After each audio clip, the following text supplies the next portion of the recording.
అందరికీ నమస్కారం. Welcome back to my channel gossip girls. ఎలా ఉన్నారు అందరూ? నేనైతే చాలా బాగున్నాను. So I'm back with one more interesting vlog and very very exciting vlog. నాకు చాలా ఎగ్జైటింగ్ వ్లాగ్. ఎందుకో ముందు ముందు చెప్తా మీకు. అండ్ ఇప్పుడే పెళ్ళికి వెళ్ళొచ్చా, చాలా టైర్డ్ అయిపోయా, బట్ చాలా పని ఉంది. అండ్ బ్యాక్గ్రౌండ్లో ఏం జరుగుతుందో తెలుసా? ప్యాకింగ్. ఎందుకంటే we're going for a trip. Okay, so అసలు ఎందుకు నేను ఇంత ఎగ్జైటెడ్గా ఉన్నాను అంటే, నేను మా హస్బెండ్ కలిసి బయటకు వెళ్తున్నాము. అండ్ యాక్చువల్లీ మా పెళ్ళైన 10 yearsలో మేము వెళ్ళే ఫస్ట్ ట్రిప్ ఇదే.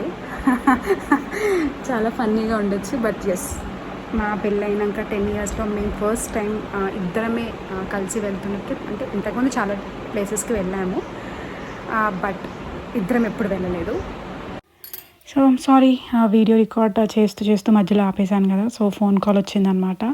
అది కూడా చాలా పెద్ద బాంబేల్చే ఫోన్ కాల్. సో అందుకని ఆ ఫోన్ కాల్ రాగానే మైండ్ అంతా ఆఫ్ అయిపోయింది. సో ఇంకా నేను రికార్డ్ ఏం చేయలేదు, అందుకే వాయిస్ ఓవర్లో చెప్తున్నాను.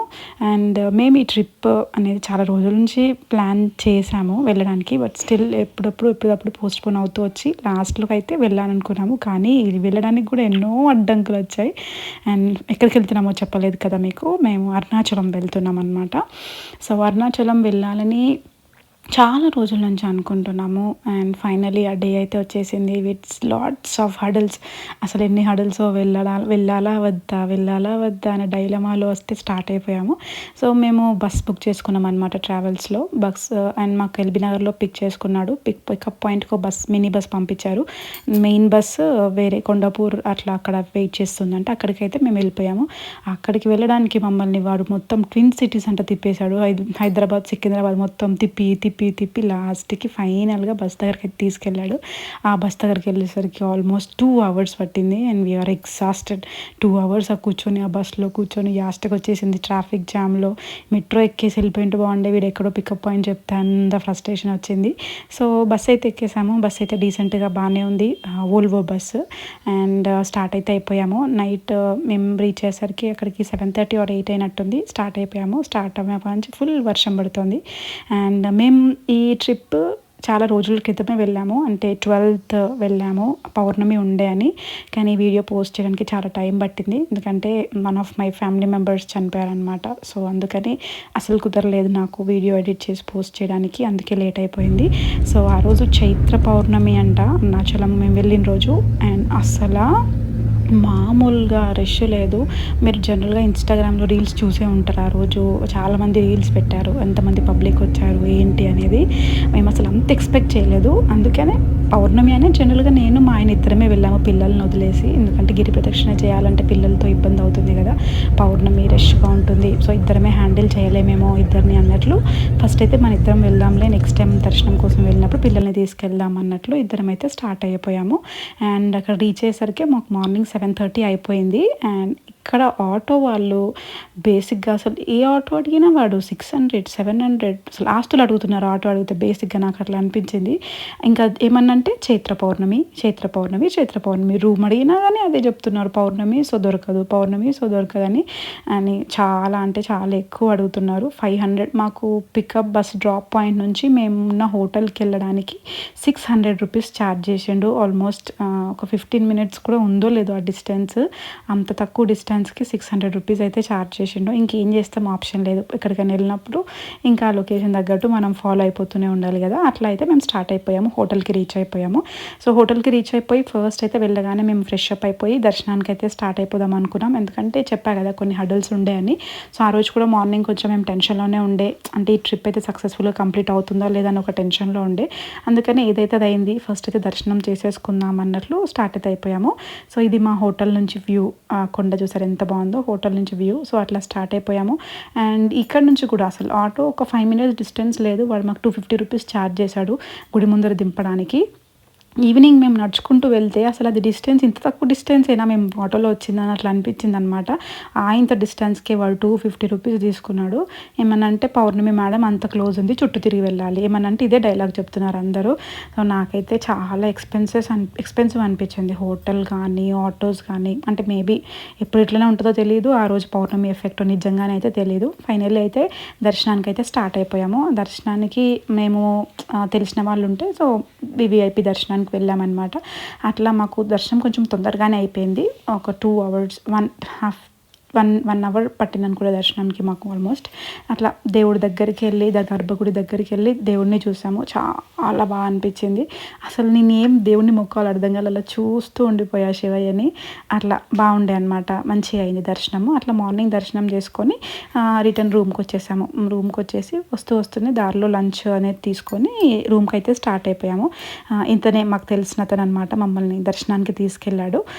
సో ఇతని వల్లనే మాకు కొంచెం దర్శనం తొందరగా అయిపోయింది. అంత రష్లో కూడా జనరల్గా అయితే 5 to 6 అవర్స్ వెయిటింగ్ టైం ఉంది దర్శనం చేసుకోవడానికి. కానీ మాకు చాలా తొందరగా అయిపోయింది. కానీ అసలు వెళ్ళినా కానీ అసలు నాకు ఏం చూసినట్టు అనిపించలేదు.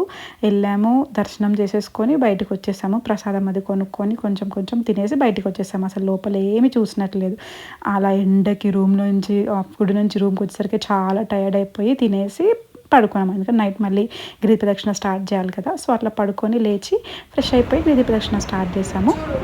అండ్ గిరి ప్రదక్షిణ స్టార్ట్ చేయడానికి మేము ఆల్మోస్ట్ 9-10 ఓ క్లాక్కి హోటల్ రూమ్ నుంచి స్టార్ట్ అయ్యాము. హోటల్ రూమ్ నుంచి అక్కడికి నడుచుకుంటూనే వెళ్ళిపోయాము. అండ్ దారిలో మల్లెపూలు కనిపించేది. మా ఆయన చాలా రోజుల తర్వాత నాకు మల్లెపూలు కొనిచ్చాడు అనమాట. I'm so happy. అట్లా మల్లెపూలు కొనుక్కొని సరదాగా పెట్టుకొని స్టార్ట్ అయిపోయాము. ఎందుకంటే అక్కడ చాలామంది ఎవరు చూసినా మల్లెపూలు పెట్టుకుంటున్నారు. అంటే నాకు అనిపించింది, ఓహో ఇక్కడ మల్లెపూలు ఫేమస్ అని అనిపించింది.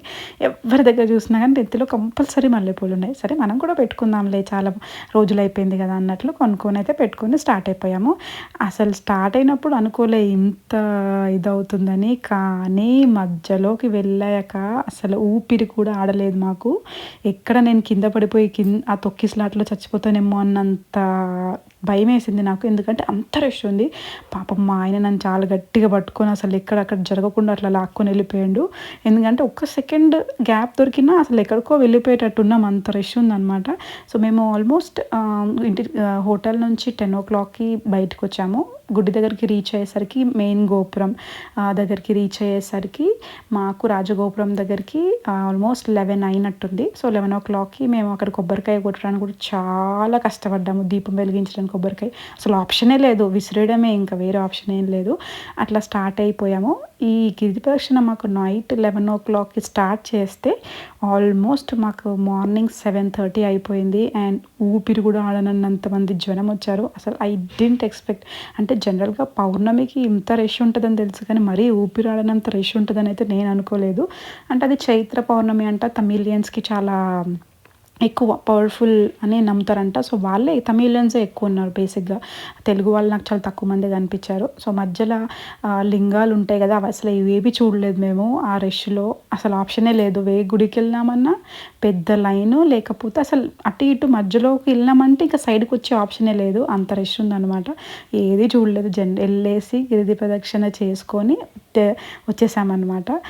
ఎంత నడిచినా అవ్వట్లేదు. ఎందుకంటే అంత పబ్లిక్లో ఫాస్ట్గా నడవడానికి లేదు. అడుగు వేసుకుంటూ నడవాల్సి వచ్చింది. ఎంత దూరం వెళ్ళినా సరే ఇంకా 7 కిలోమీటర్స్ 8 కిలోమీటర్స్ అనే చూపిస్తుంది అనమాట. అసలు దారి సాగలేదు. మధ్యలోకి వెళ్ళాక చాలా ఎగ్జాస్ట్ అయిపోతే ఇట్లా రిలాక్సేషన్ కోసం అని అక్కడ మసాజెస్ ఉంటే ఒక 15 మినిట్స్ అనేది కొంచెం రిలాక్స్ అయ్యాము. ఎందుకంటే ఇంకా చాలా ఉంది నడవాల్సింది. అప్పటికి 8 కిలోమీటర్స్ ఏమో ఉండే అనుకుంటా. సో అట్లా చూస్తూ తెల్లారిపోయింది. కానీ జనాలు మాత్రం అస్సలు తగ్గేదే లేదన్నట్లు నడుస్తూనే ఉన్నారు. ఆల్మోస్ట్ మా ఆయన అయితే ఒక 4 కిలోమీటర్స్ ఉంది అన్నాక అసలు చాలా ఎగ్జాస్ట్ అయిపోయి నా వల్ల కాదు ఇంకా అన్న స్టేజ్కి వచ్చేసాడు. బట్ స్టిల్ అట్లా ఎప్పటికప్పుడు వీళ్ళని చూపించి కొంచెం మోటివేట్ చేశాను. ఎందుకంటే చాలామంది చిన్న పిల్లల్ని కూడా ఎత్తుకొని నడిచారు. సో నాకు అనిపించింది, మనం మామూలుగా నడవడానికనే ఇంత కష్టపడుతున్నాము, వీళ్ళు చిన్న పిల్లల్ని ఎత్తుకొని రాత్రి నుంచి ఎట్లా ప్రయాణం చేస్తున్నారు, ఎంత నడిచారు అనేది అసలు గ్రేట్ అనిపించింది. అవన్నీ చూపిస్తూ మా ఆయనకు చెప్తూ ఉన్నా, చూసావా వాళ్ళు ఎట్లా చేస్తున్నారు, వీళ్ళు ఎట్లా చేస్తున్నారు, మనం ఇంకా ఏమి లేదు ఊరికే నడుస్తున్నాం. అట్లా మా ఆయనను కొంచెం మోటివేట్ చేసి అట్లా పుష్ చేసి ఫైనల్లీ గిరి ప్రదక్షిణ అయితే కంప్లీట్ అయితే చేసేసాము. అది కంప్లీట్ అయ్యేసరికి 7:30 అయినట్టుంది అరౌండ్ మాకు. కానీ అసలు అప్పుడు కూడా రష్షే, ఎక్కడ కాలు పెట్టడానికి ప్లేసే లేదు. అండ్ గుడి లోపలికి వెళ్ళి దర్శనం చేసుకునే ఛాన్సే లేదు. ఎందుకంటే అప్పటికే చాలా మంది జనం అయిపోయారు. ఆల్మోస్ట్ 5 to 7 hours పడుతుందట దర్శనానికి. మాకు అసలు అంత ఓపిక లేదు, ఎగ్జాస్ట్ అయిపోయాం మొత్తము. ఇంకా మాతో పాటు బస్సులో చాలామంది ట్రావెల్ చేశారు. అంకుల్ వాళ్ళు మళ్ళీ ఈవినింగ్ కూడా కలిసారు మాకు. వాళ్ళ పాపం దర్శనం కూడా చేసుకోలేదంట. సో అట్లా అన్నీ కంప్లీట్ చేసేసుకొని మళ్ళీ హోటల్ రూమ్కి వచ్చేసి తినేసి అయితే పడుకొని ఇంకా ఈవినింగ్ లేచి రిటర్న్ బస్ ఉండే అనమాట బుక్ చేసుకున్నది. సో స్టార్ట్ అయిపోయాం ఇంటికి రావడానికి. And that's all for this video. So hope మీ అందరికీ వీడియో నచ్చింది అనుకుంటా. నచ్చితే please like, share and subscribe to my channel.